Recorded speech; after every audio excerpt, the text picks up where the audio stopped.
Facebook parent Meta Platforms is planning another round of layoffs. 7,000 positions will be eliminated. The Fed is not happy to see the unemployment rate at 3.4%. Fed officials came out and said, we're not done yet.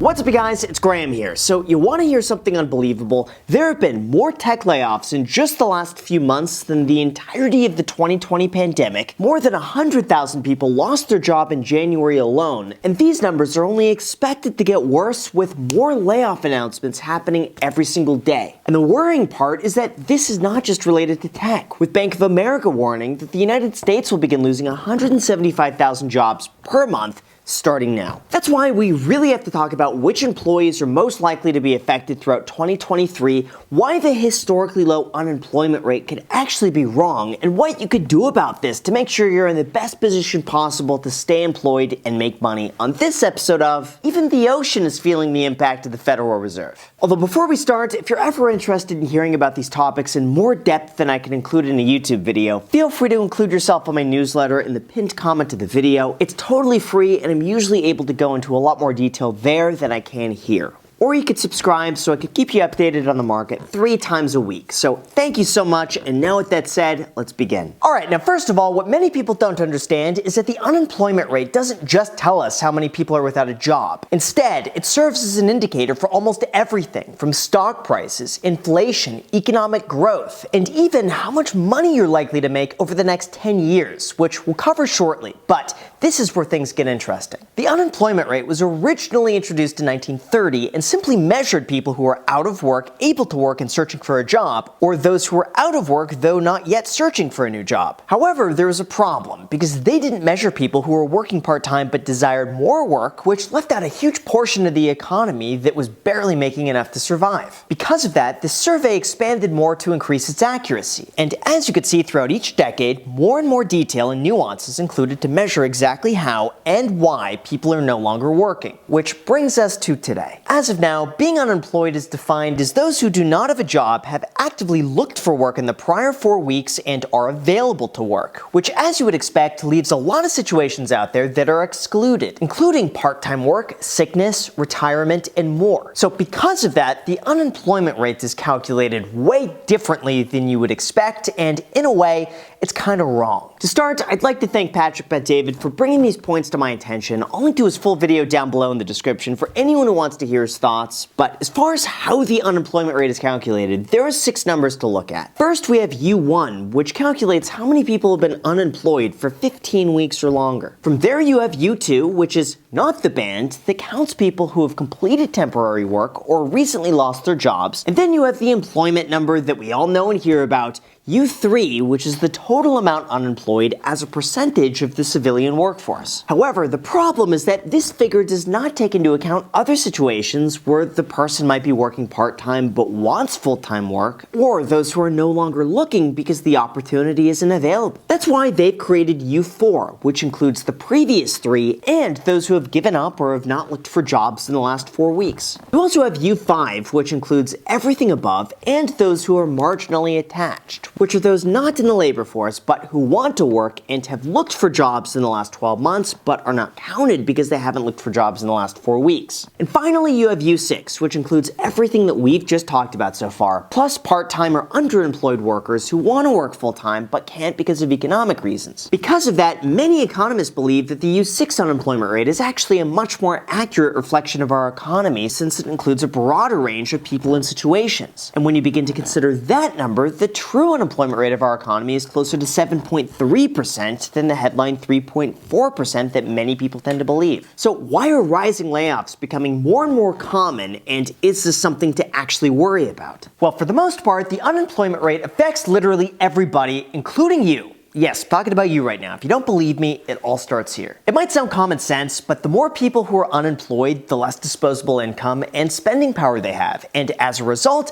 the less economic growth we see. To make matters worse, the less economic growth that we see, the more likely we are to continue seeing layoffs as those companies no longer have the revenue to support higher wages, which in turn could lead to a recession. Or I guess more simply put, the more people who are unemployed, the more likely we are to see even more people unemployed. It's also said that over 70% of what the US economy produces is purchased by domestic consumers through their personal consumption habits. And if they're unemployed, it's very likely that the companies we invest in will begin to slow down and their stock price decreases. This is also an important indicator that the Federal Reserve uses to determine their future rate hikes. After all, their goal is to dampen inflation, not create countrywide job losses. And Jerome Powell even said himself that more rate hikes were likely because the unemployment rate was so low and could withstand the increase, which in turn could cause stock prices to fall even further. However, another indicator to look at alongside employment is what's referred to as the participation rate, which calculates what percentage of the working-aged people from 15 to 64 years old are either actively working or looking for a job. And when you begin looking at the data, you'll begin to realize that we're seeing the lowest participation rate throughout the US economy since the 1970s. That means as people either age out of the workforce, retire, or choose not to work, less revenue is generated, fewer services are needed, and the economy slows down. So that then leads to the question, how will this directly affect you? To start, it's said that such a low unemployment rate is a red flare that the economy is overheating with vast price and wage increases that are unavoidable. But even more concerning is that besides the 1950s after World War II, the unemployment rate has never been able to sustain a level below 3.5% for more than a year. Just take a look at the data when unemployment was at its lowest. In 1953, high inflation caused a recession that more than doubled the unemployment rate. The same occurred in 1958 and 1969 when interest rates were increased. The 1970s and 1980s recessions were also caused by an era of high inflation, high unemployment, and rising rates, while the 1990s saw a time of restrictive Federal Reserve policies, 2000 saw the burst of the dot-com bubble, 2008 sent us into the Great Financial Crisis, and now here we are again with similar qualities to every other recession before us. It's also quite interesting that as inflation slows down, unemployment typically goes up, as shown throughout every year since 1949, most likely as a result of rising interest rates in an attempt to slow down growth, which is what we're seeing today. In fact, since 1955, the US economy has always experienced a recession within 2 years from every quarter in which inflation was above 4% and unemployment was below 5% as they are today. And to make matters worse, the average worker saw a 6 to 7% income loss for every 1 percentage point increase in the unemployment rate. So even though you might believe your job to be completely safe, statistically you're likely to also make less money as companies scale back. Like even Tim Cook had to take a 40% pay cut in 2023, so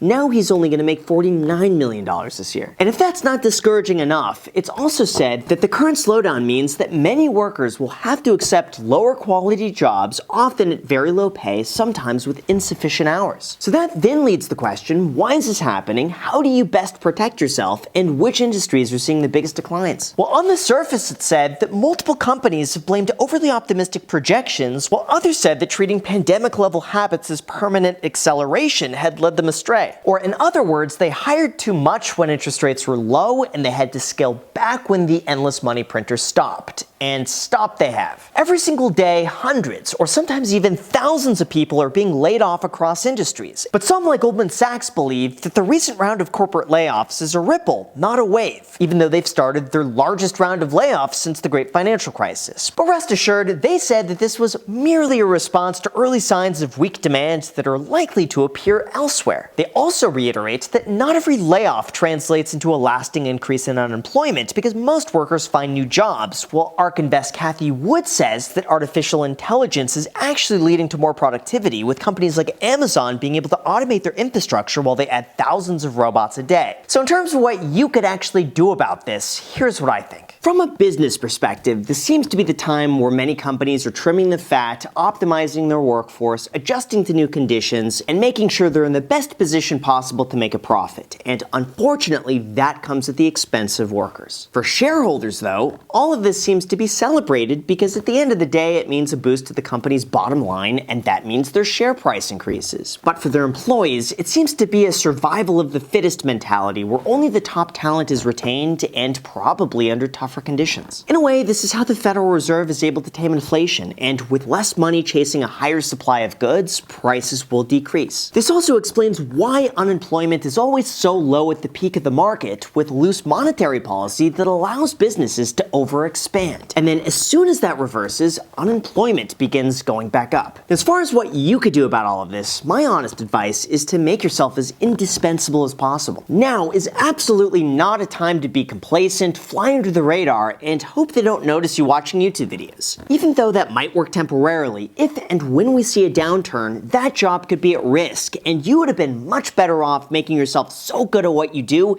that they couldn't possibly let you go. After all, Google previously said word for word that we need to be more entrepreneurial, working with greater urgency, sharper focus, and more hunger than we've shown on sunnier days. And I agree. We're no longer working in an environment where people are rewarded for simply showing up. And now is the time to double down on everything you're doing to ensure the best job security. So with that said, you guys, thank you so much for watching. As always, feel free to add me on Instagram, and don't forget that you're able to get a free stock with our sponsor, Public.com, down below in the description with the code GRAHAM, because that could be worth all the way up to $1,000. Let me know what you think. Thank you so much for watching, and until next time.